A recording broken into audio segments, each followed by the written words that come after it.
Hello, welcome to the St. Edward's Honors Thesis Symposium. We're here online because we can't be in person, but we still get to hear a lot of really fascinating presentations. They're all the product of a year, if not more, really hard work collaboration between one of our seniors and a mentor. We get to start today with a presentation by Kate Schooley and her mentor, Dr. Christy Ballard. And Kate has actually prepared a video of the presentation. And so what I'm going to do for Kate, and this is true of about half the presenters in our symposium today, I'll play the video, it'll introduce the project, and then we'll have a few moments afterwards for Dr. Ballard to say a few words about Kate, and also for Kate to field questions that you may have from the presentation. I should also say that all of these are being recorded and will be divided by students, so that if anyone would like to share this with friends and family who can't be here today, we'll make those available. So without further ado, I will hopefully smoothly transition over to Kate's video. And since Kate, you're the first one, I hope we don't have sound issues. If we do, I know I've been trained by OIT, I know how to solve them, but just bear with me for 1 second. And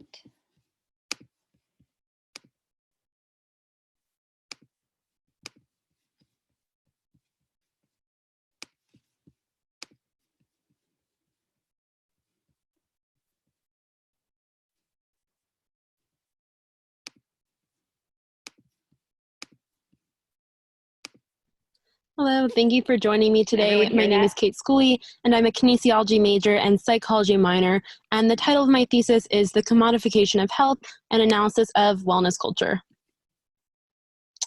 So first, I wanted to begin with a quote to help you begin to think critically about this broad topic. Wellness is about potential and involves helping the individual move toward the highest state of well-being of which he or she is capable.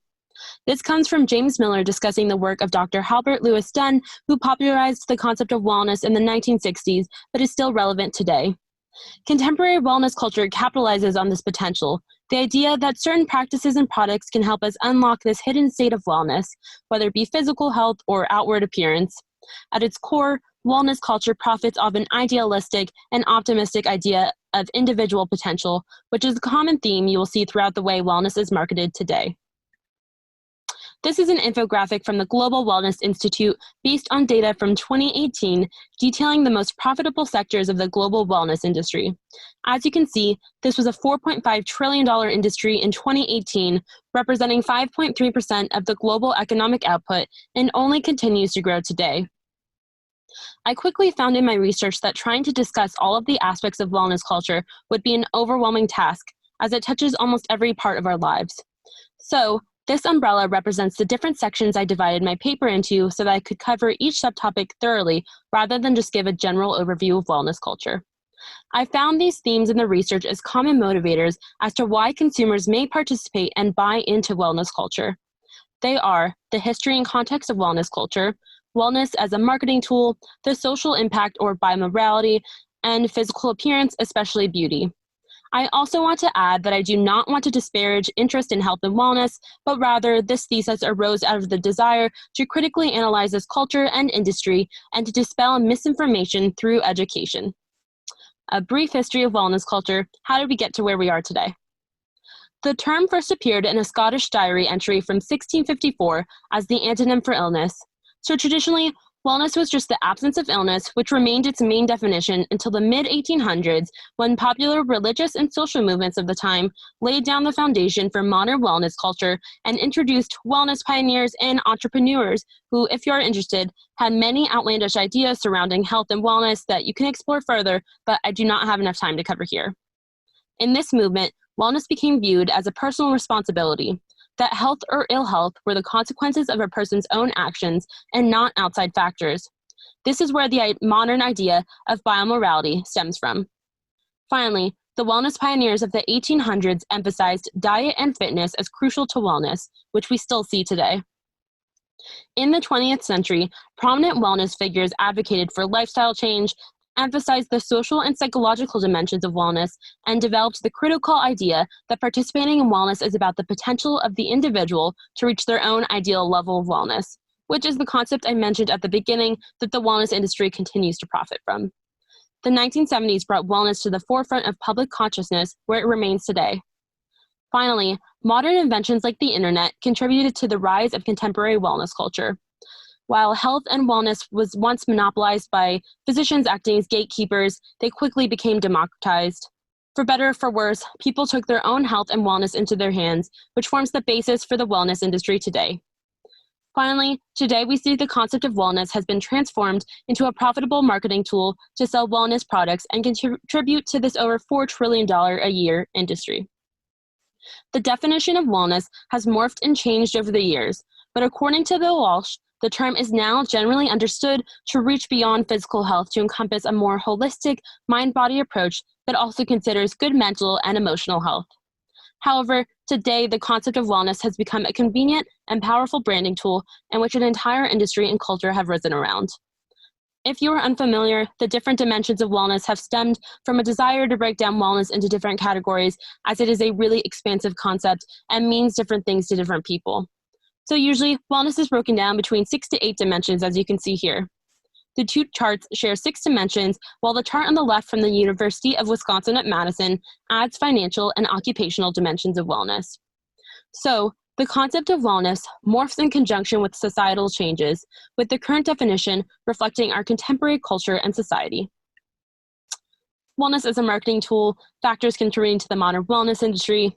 And so the wellness market can be defined as delivering services or selling products in a proactive way to healthy people without any diagnosed pathology, which would encourage the reduction of the aging effect, prevent the occurrence of diseases, and add to the improvement of one's self-esteem and body image.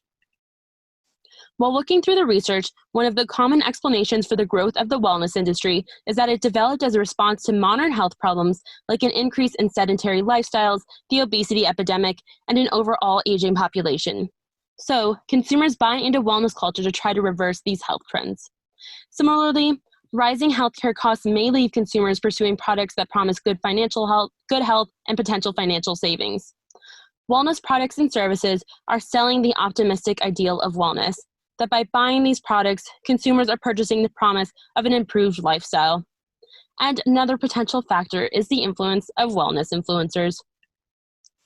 Celebrity wellness influencers were some of the first to adopt modern wellness culture, encouraging their followers to follow suit. So I would be remiss to not mention Goop and a discussion of modern wellness culture, as it is ubiquitous. Goop is Gwyneth Paltrow's well-known health and wellness lifestyle brand and is a prime example of a celebrity founding a profitable lifestyle brand without any background in health or science. And it is a great example on the dangers of a subsection of an industry promoting unregulated products through pseudoscientific, unproven claims, especially with CAM, which is complementary and alternative medicine. This brand began in 2008 as a newsletter and has grown into a $250 million wellness empire with everything from a TV show, stores, symposiums, and products like cosmic health and dietary supplements and elixirs. So I believe the main goal of Goop is to sell self-care and lifestyle enhancement through expensive products. Goop has come under fire in recent years for promoting potentially harmful health claims. In fact, the brand was famously forced to settle a lawsuit over the advertising of a jade detox egg based on non-existent science.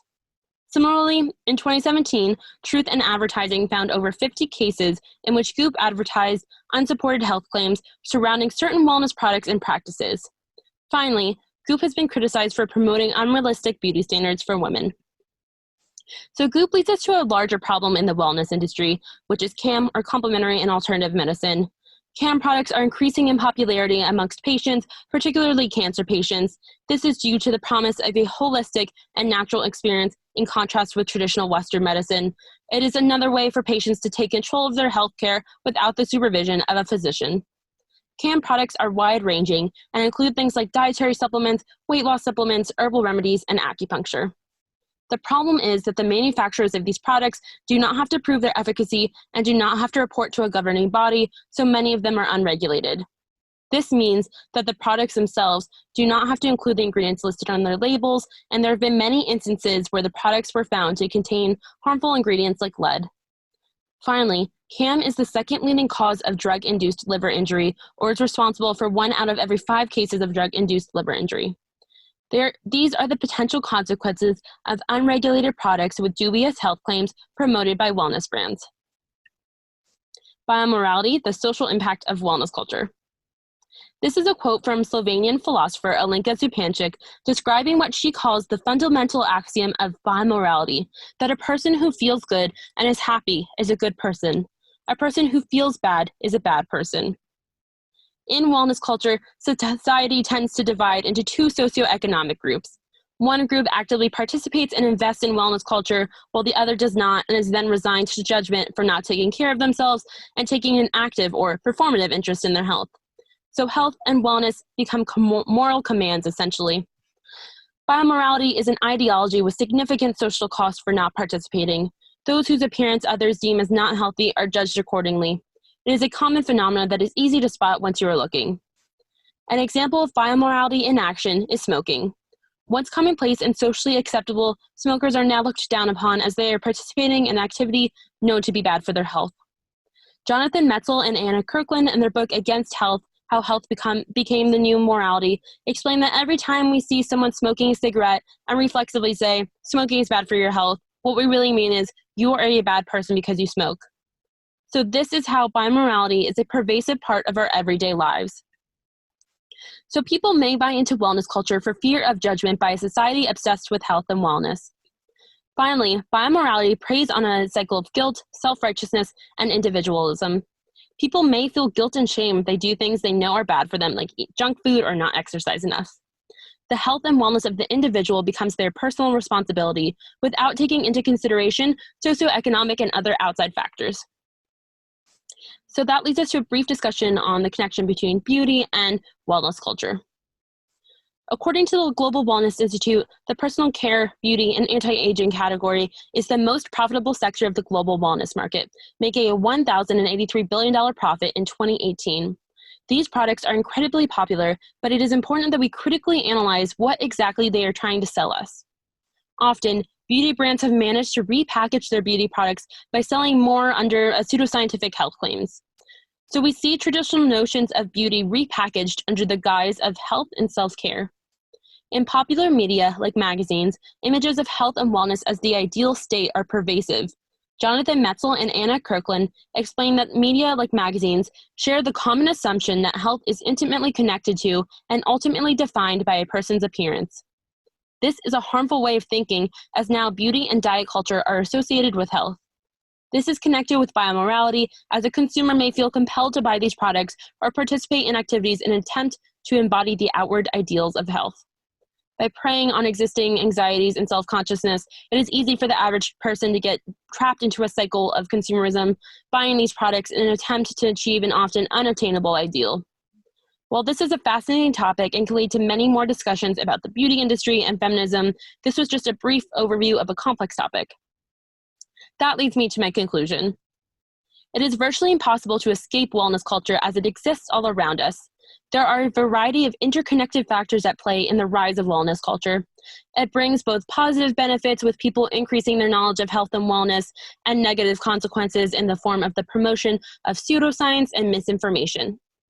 As consumers, we do not need to blindly buy into harmful ideas, but can break the cycle by thinking about what exactly is being sold to us.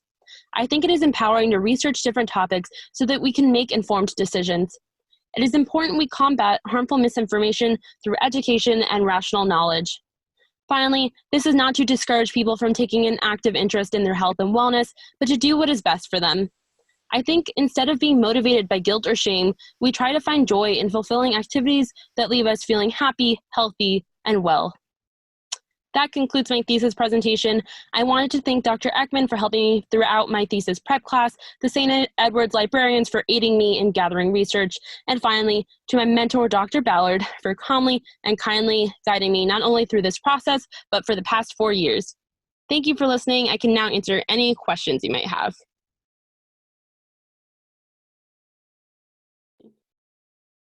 I wish we could clap for you, Kate. I'm, as you can see, doing my jazz hand. That seems to be the Zoom.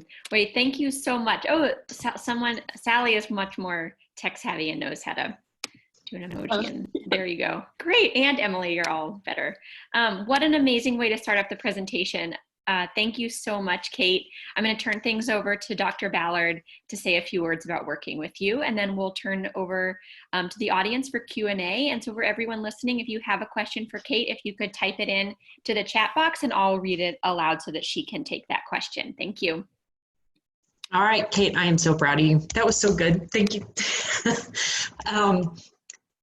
I get emotional on these. Y'all do good. You always blow me away. I've known Kate for 4 years. I've had her student class. I'm her academic advisor.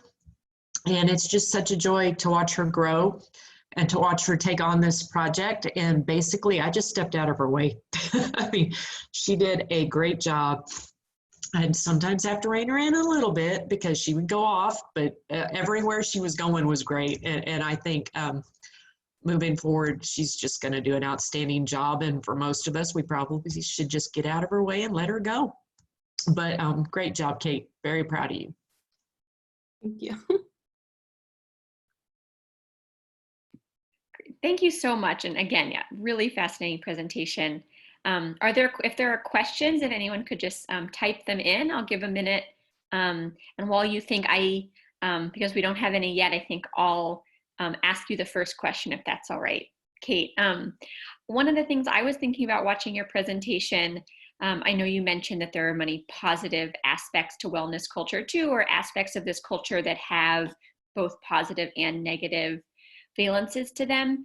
It made me think a lot of our own wellness initiatives on campus, like Be Well SCU, which obviously isn't a big moneymaker like Goop, but I wonder if you could talk a little bit about wellness, maybe on our campus or in college campuses in general, and if you see some of the more sinister aspects like biomorality playing any kind of role there.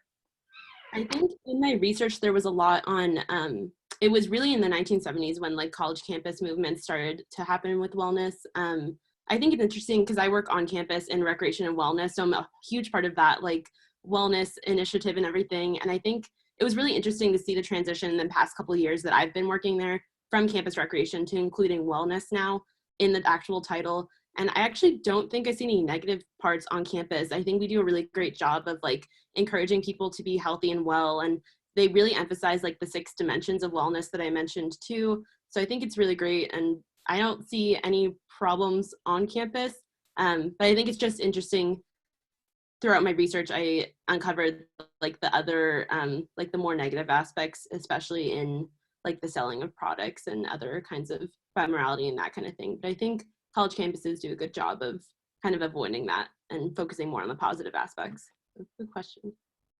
Thanks. Well, it seems also then like it's our good fortune that we have people like you working with them who are so conscious and thinking about what is positive about wellness. But thank you. And we have a question that's from Bella Judge. And I think it's in the chat to everyone, so you can likely read it as well. It seems like she's identifying as your proud roomie and what she asks is, in your research, did you see a reluctance or even prevention to marketing and selling emotional wellness products like meditation apps, virtual therapy, etc., as an improvement in self-esteem and emotional health might lead to less of a desire to buy into products aimed at other spheres of wellness? Oh, that's okay. Interesting. I found like a lot of interesting research on mindfulness and everything and apps and how like especially apps and technology are really increasing participation in wellness. And I think it's great for especially for mindfulness, but I unfortunately didn't get to focus on that in my actual thesis because it just would have made it way too long. I would have really wanted to do a section on especially mindfulness and meditation apps and everything out there that's available to us right now, which we haven't had in past years. But I think I wish it was something that I was able to look into more. It just would have made my thesis a little bit too long to look into the whole mindfulness movement as well. That was a good question. Thank you, Kate, and thanks, Bella, for that great question.